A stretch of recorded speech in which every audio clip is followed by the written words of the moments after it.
El estudio de imágenes por resonancia magnética permite observar órganos y estructuras que se encuentran en el interior de nuestro cuerpo. Se trata de una técnica multidisciplinar que sirve para diagnosticar multitud de afecciones y en la que se utiliza una tecnología que avanza rápidamente.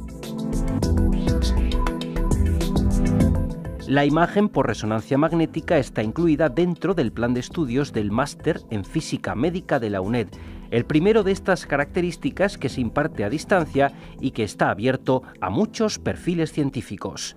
A la imagen de resonancia magnética vamos a dedicar este programa, en el que también abordaremos las últimas novedades de este máster.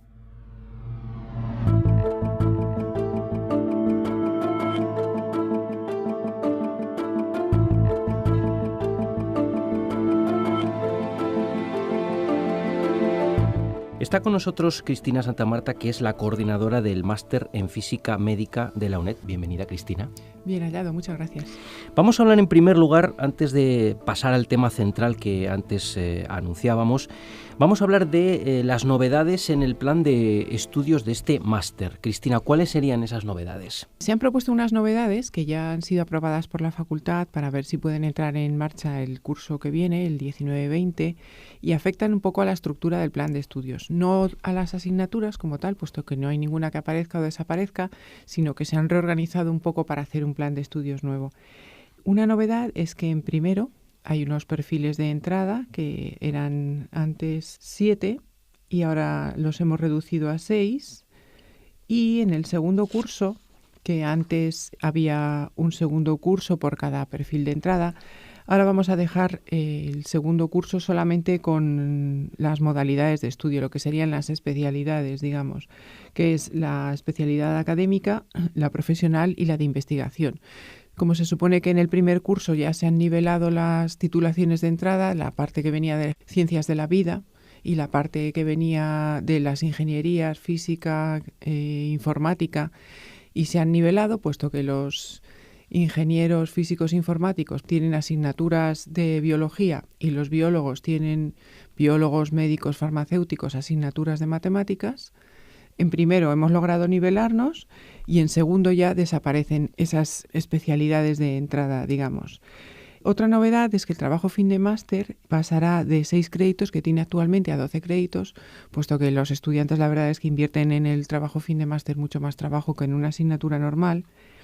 Y el trabajo de comienzo de investigación, en lugar de 18 créditos, será de 24 créditos. También tendrá más carga, que es lo que realmente pues utilizan los alumnos para hacer los trabajos, porque la verdad es que son trabajos que la verdad que suelen ser muy elaborados, la mayoría los hace en algún centro de investigación, en fin, que son bastante buenos y merecen estos créditos. En cuanto a las prácticas, hasta ahora prácticas no existía como una asignatura como tal, sino que son prácticas ligadas a distintas asignaturas. Los estudiantes que pueden hacerlas son los que han superado ya un número mínimo de 90 créditos.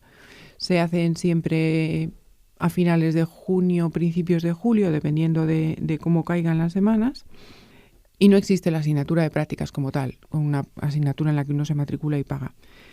Ocurría que algunos alumnos han tenido dificultades para hacer las prácticas, sobre todo alumnos de radiofísicos, y bueno, al final era un lío porque no terminaban de hacer las prácticas, no se les puede dar el título si no han hecho las prácticas, sin embargo no hay una asignatura de prácticas como tal que impida pedir el título administrativamente. Bueno, el caso es que entonces lo que hemos decidido ha sido que haya que aportar un certificado con la realización de las prácticas, con el visto bueno en la coordinación del máster, que en este caso soy yo, y hay algunos radiofísicos que por lo que sea no pueden hacer las prácticas, pues tienen que hacer unas prácticas en su hospital que vengan firmadas por su jefe de servicio o por una autoridad del hospital para obtener el título. Es decir, que aunque se hayan superado las asignaturas y no se tiene este certificado de prácticas, pues no se podrá solicitar el título.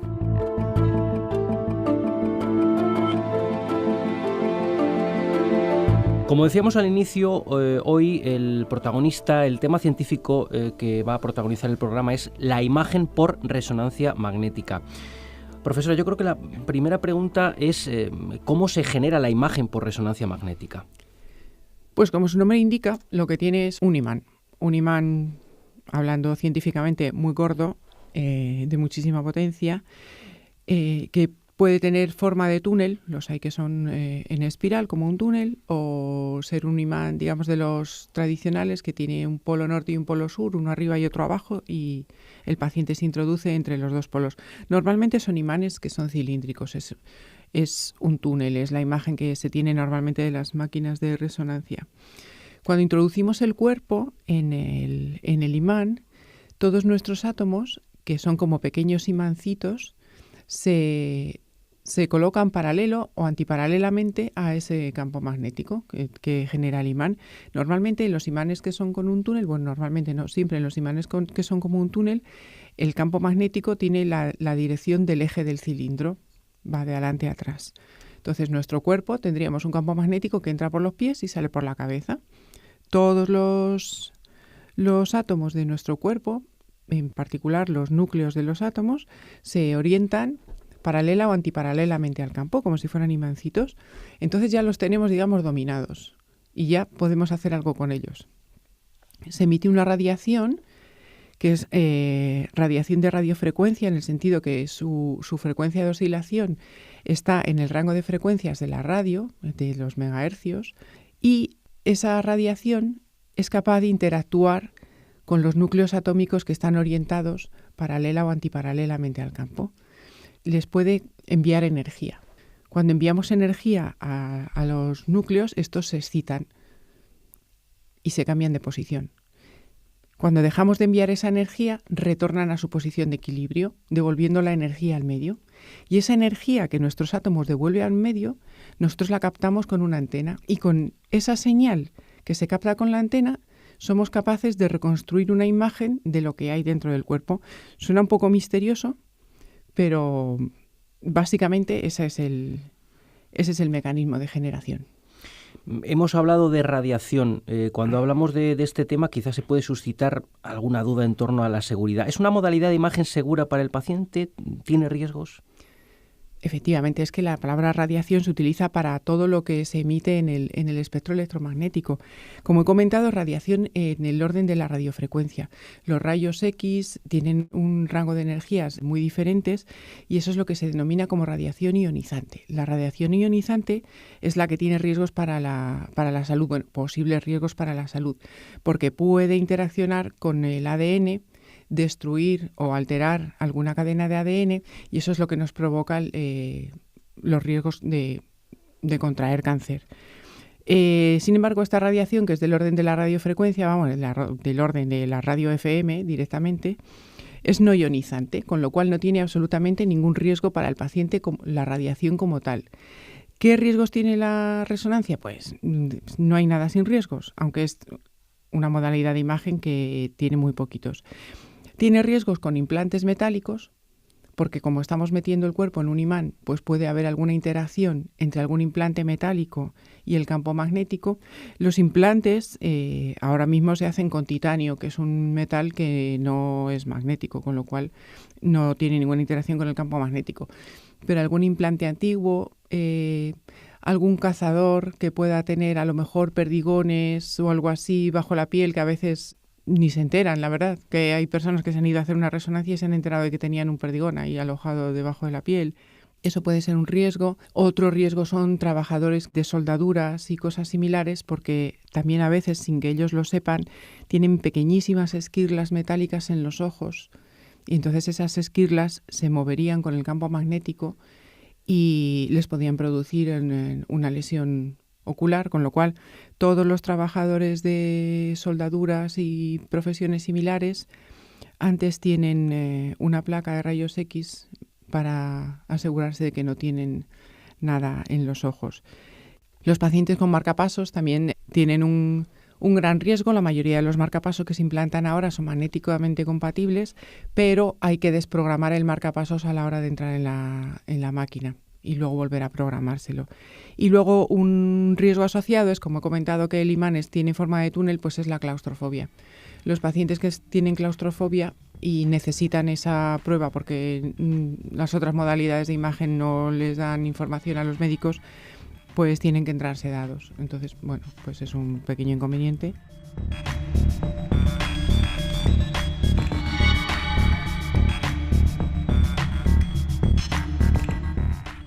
Lo que parece es una técnica bastante multidisciplinar. Pues sí, la verdad es que en la imagen por resonancia entran la parte de física, como yo misma, que soy física porque el origen de la señal, lo que he hablado de los núcleos, de los átomos, del momento magnético, todo eso es del terreno de la física cuántica. Las matemáticas son muy importantes porque, como he dicho antes, hay una señal que se induce en una antena, que es la señal que generan los átomos del cuerpo cuando se relajan, y con eso reconstruimos una imagen. Bueno, pues todo eso lleva un proceso muy matemático de cómo pasar de esa señal que recogemos con la antena a una imagen. También entra en el terreno de los ingenieros de telecomunicación. Hay bastantes ingenieros trabajando en el terreno de la reconstrucción de imagen, de la generación de la señal, todo el hardware también, todos los ordenadores, más los generadores de la onda de radiofrecuencia, en fin, toda la maquinaria. Hay muchos bioquímicos, porque los mecanismos fisiológicos que dan lugar a técnicas de visualización de procesos biológicos, ya no de la imagen, sino de procesos biológicos in vivo, pues detrás de ellos hay un mecanismo bioquímico que es el que va a generar esa señal que nosotros captamos para poder hacer imagen de ese proceso biológico. También hay muchos químicos trabajando en este campo, sobre todo en el campo de la espectroscopía. La espectroscopía es una técnica para dilucidar la composición de materiales in vivo mediante la resonancia, no ya tanto de imagen, sino con la señal de espectroscopía se puede saber qué moléculas componen algún compuesto y también cómo están dispuestas esas moléculas, su organización espacial. En fin, no me quiero olvidar de los médicos que, aunque están en la otra cara, en la cara del diagnóstico, también aportan mucho a la hora de saber qué es lo que quieren ver, qué es lo que necesitan ellos para hacer diagnóstico, qué les gustaría tener para poner a trabajar a todas estas disciplinas que he nombrado anteriormente. ¿Y si tuviéramos que destacar la mejor característica de la imagen por resonancia magnética? Para mí, que no soy médico, la mejor característica es que se tienen imágenes con muy distintos contrastes entre los mismos tejidos. Por ejemplo, en rayos X, pues el hueso sale blanco, el tejido blando, dependiendo de la densidad que tiene, sale más o menos gris, pero no hay manera de cambiar eso. Sin embargo, en la imagen por resonancia, lo que con una técnica aparece blanco, con otra técnica puede aparecer negro. No hay una variedad de infinitos contrastes. Y esto es lo que les da las pistas a los médicos, a los radiólogos, para saber qué imagen quieren. Porque pueden ver que una masa que no saben lo que es, con una cierta técnica aparece brillante, con otra técnica aparece oscura y con otra técnica se le ve dentro una cierta estructura. Y eso es lo que les da a ellos unas pistas para hacer el diagnóstico que no tiene ninguna otra modalidad de imagen, porque las otras modalidades de imagen tienen un contraste prefijado para tejidos. Saben que la grasa sale de un color, el hueso sale de otro color y el músculo sale de otro color. Y eso es incambiable. Y hay muchas veces en que tenemos pues alguna alteración muscular o algo así que no genera mucho contraste en una imagen normal de rayos X. Por ejemplo, rayos X, la densidad del tejido, la densidad física, los kilos por centímetro cúbico, es lo que denota el color que van a tener luego en la imagen. Si tenemos una masa tumoral en el músculo que tiene la misma densidad del músculo, pues no la vamos a poder distinguir. Sin embargo, en resonancia magnética sí, porque podemos ir variando estos contrastes. Y la otra segunda ventaja, que a mí me parece fundamental, es que se pueden obtener imágenes en cualquier orientación. Por ejemplo, en el TAC o CT, como se conoce normalmente, pues las imágenes son siempre cortes axiales. Nos cortan como si fuéramos una barra de pan, pim, pim, pim, pero nos pueden cortar en rebanadas, pero no para hacer bocadillo, por ejemplo. En cambio, en resonancia te pueden cortar para bocadillo, como chorizo, o como tú quieras, que eso también les da muchísimas pistas a los radiólogos, porque ya sabiendo qué quieren ver, saben qué planos quieren obtener. Si quieren ver la rodilla, los ligamentos cruzados, pues saben cómo tienen que orientar esos planos de imagen para que los ligamentos cruzados salgan perfectos. Y no hay que mover al paciente, claro. Si hubiera que mover al paciente, la cosa perdería la gracia. Y por último, que se puede hacer imagen anatómica, para ver la parte estática de nuestro cuerpo, los músculos, los huesos, nuestros órganos, o imagen funcional, es decir, imagen de cómo está funcionando algún organismo. Se pueden hacer las dos modalidades de imagen.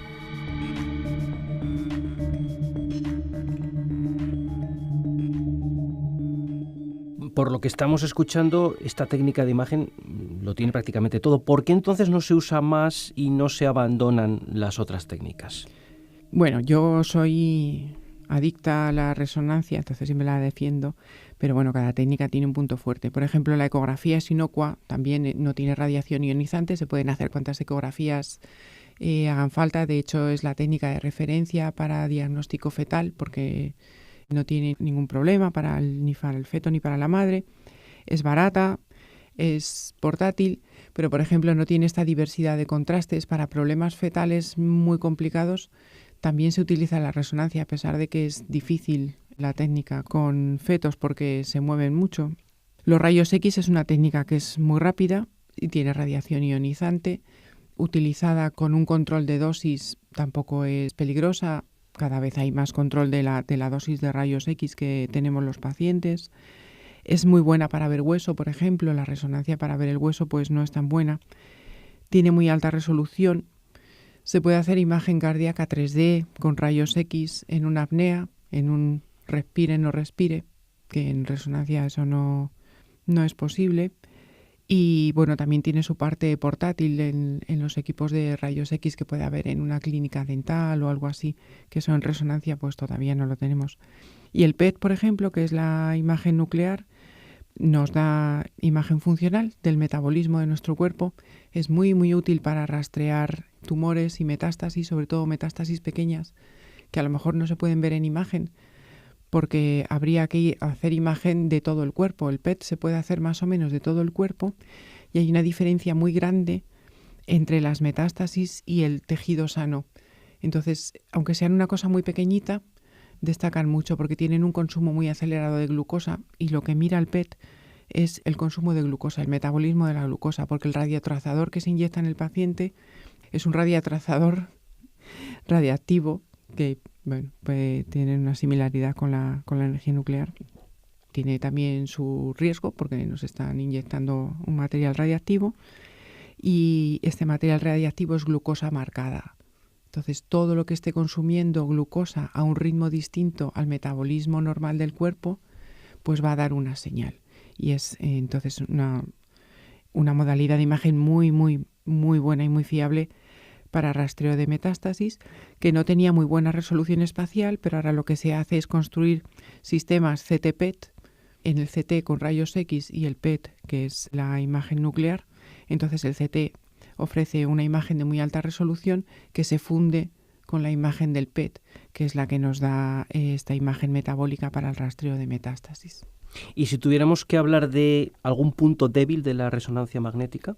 Como he querido más o menos indicar mientras hablaba, pues no lo he dicho explícitamente, para mí el punto más débil de la resonancia magnética es el tiempo. El tiempo de adquisición es muy alto. Así como estoy comentando que la imagen cardíaca en rayos X se hace en un respire, no respire, pues en resonancia magnética menos de media hora no se lleva a ningún paciente.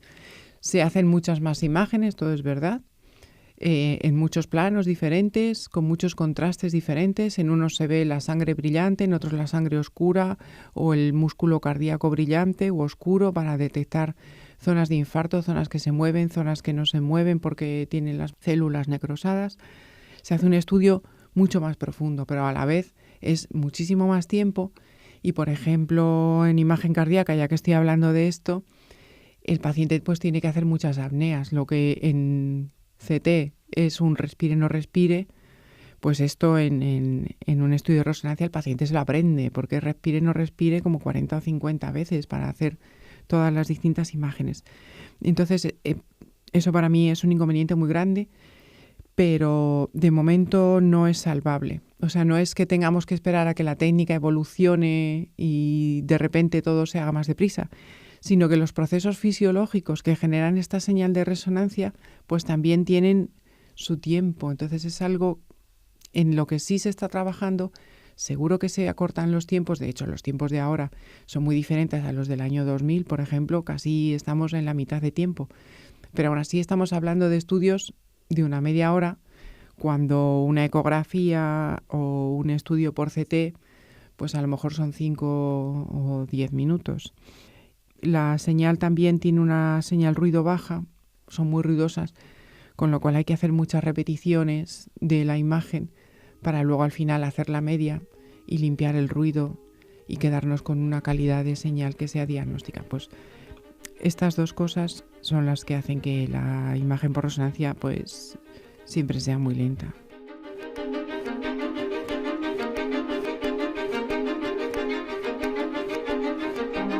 Se está hablando de imagen, aquí entraría en juego también el concepto de imagen funcional. ¿En qué consistiría?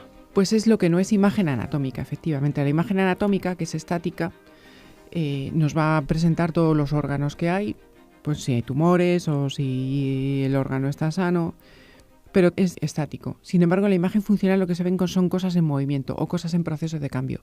Igual que he comentado que el PET es una imagen metabólica, también se pueden hacer imágenes metabólicas en la resonancia o imágenes de cosas que se mueven. Es decir, vamos a ver como que lo que no se ve en la foto. ¿Y qué tipos de imagen funcional se utilizan en la rutina clínica?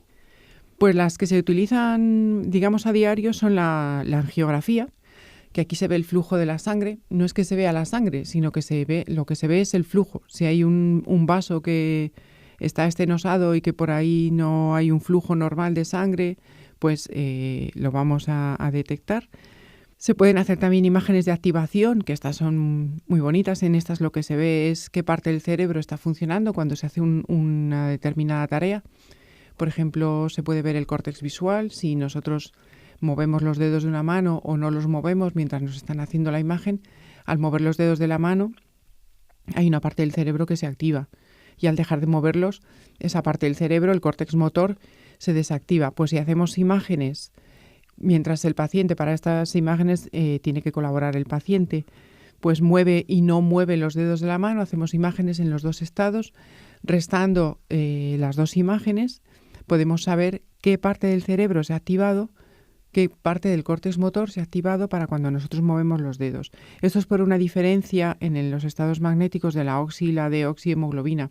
Cuando el cerebro está trabajando consume mucha hemoglobina y la oxihemoglobina se transforma en deoxihemoglobina y tienen diferentes propiedades magnéticas. Como estamos interactuando con un campo magnético, somos capaces de aprovechar esta propiedad para ver qué parte del cerebro está funcionando. Esto del experimento de los dedos, digamos, es el más sencillo, el más obvio.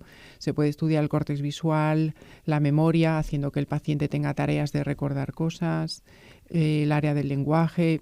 Se está utilizando bastante como técnica preoperatoria de tumores para saber qué parte del cerebro estaría afectada cuando nosotros operamos, cuando los neurocirujanos operan al paciente, saber qué parte de riesgo, qué parte del cerebro está comprometida cuando ellos vayan a extraer ese tumor, por ejemplo. Eso se utiliza mucho.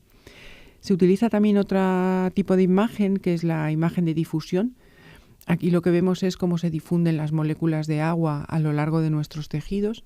Si nuestros tejidos son isótropos y son iguales en todas las direcciones del espacio, pues las moléculas de agua van a difundir en todas las direcciones del espacio sin tener ninguna restricción.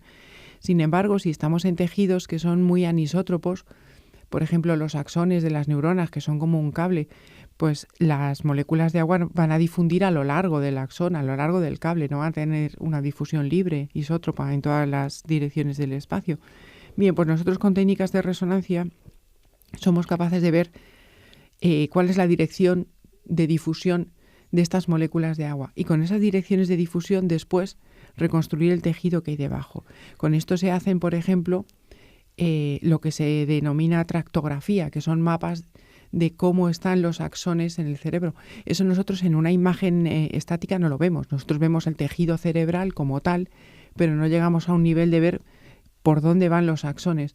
Bien, pues hay enfermedades que lo que provocan es que los axones de estas neuronas tengan disfunciones o se descoloquen o pierdan la mielina. Este tipo de lesiones que no se ven en una imagen normal se pueden inferir mediante la imagen por difusión. También se puede hacer imagen de espectroscopía, que es para ver la composición de ciertos tejidos. También se hace para ver, por ejemplo, también en cerebro se hace bastante, para saber qué parte del cerebro puede estar afectada por un tumor. Es decir, cuando un tumor no es una bola, lo que viene a ser una canica que nosotros vemos, hay tumores que son difusos y no sabemos hasta dónde extienden sus fronteras, porque se funden con el tejido y en una imagen estática no podemos diferenciar qué parte del tejido está afectada por el tumor y cuál no. A la hora de operar ese tumor, si no quitamos todo el tumor, a lo mejor no merece la pena operar porque le hacemos un daño al paciente que luego le dejamos ahí un montón de células tumorales que van a proliferar enseguida. Bueno, pues con la espectroscopía se puede examinar cuál es el estado del tejido cerebral y poder, por ejemplo, poner fronteras a ver hasta dónde se extiende la acción de un tumor. Otra imagen también es la imagen de perfusión. Con la imagen de perfusión lo que nosotros vemos es cómo están irrigados los tejidos, pero no cómo están irrigados con venas, porque eso lo vemos ya en la angiografía, en la que podemos ver los vasos, sino a nivel capilar, a nivel microscópico, a nivel ya de intercambio molecular. También hay algunas enfermedades como los infartos, sobre todo estoy hablando mucho de cerebro porque parece que es lo más llamativo.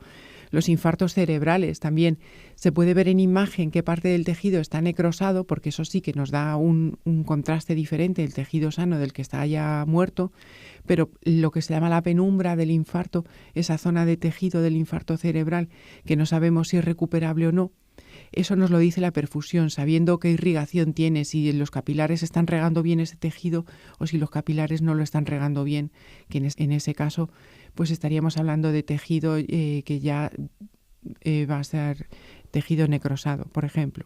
Bien, pues es muy interesante comentar estos distintos tipos de imagen funcional, pero tenemos que ir terminando, profesora. Yo creo que ya en el último minuto del programa sería interesante comentar, por volver al principio y hablar del máster, precisamente la relación de la imagen por resonancia magnética y este máster en física médica. Claro, que yo he venido aquí a dar esta charla porque estoy en el máster. La resonancia magnética se estudia en el máster, se estudia sobre todo en la asignatura de Fundamentos Físicos de la Imagen Médica 2. Para entender y para poder desarrollar esta asignatura, pues es importante tener un buen conocimiento de matemáticas que se va a adquirir en primero. Los estudiantes que vienen de ingeniería, física, informática, pues ya más o menos tienen las bases, que es trabajar con matrices, con la transformada de Fourier. Y los estudiantes que vienen de la parte bio, que decimos nosotros, pues tienen que hacerse las asignaturas de matemáticas de primero para poder comprender cómo se reconstruye la imagen. Y bueno, también hay que tener unas nociones básicas de programación, porque lo que vamos a hacer es reconstruir imágenes de resonancia con los datos que se han obtenido en las máquinas, y para eso hay que tener unos conocimientos mínimos de Octave, que es el lenguaje de programación que estamos usando en todo el máster, y hay una asignatura también en primero, que es la asignatura de informática médica, donde se estudian las bases de Octave, y yo creo que con eso pues se tiene una idea ya muy clara de cómo es la imagen por resonancia magnética. Pues así terminamos. Cristina Santamarta, coordinadora del máster en física médica, muchas gracias por acompañarnos. Pues muchas gracias, ha sido un placer. Gracias.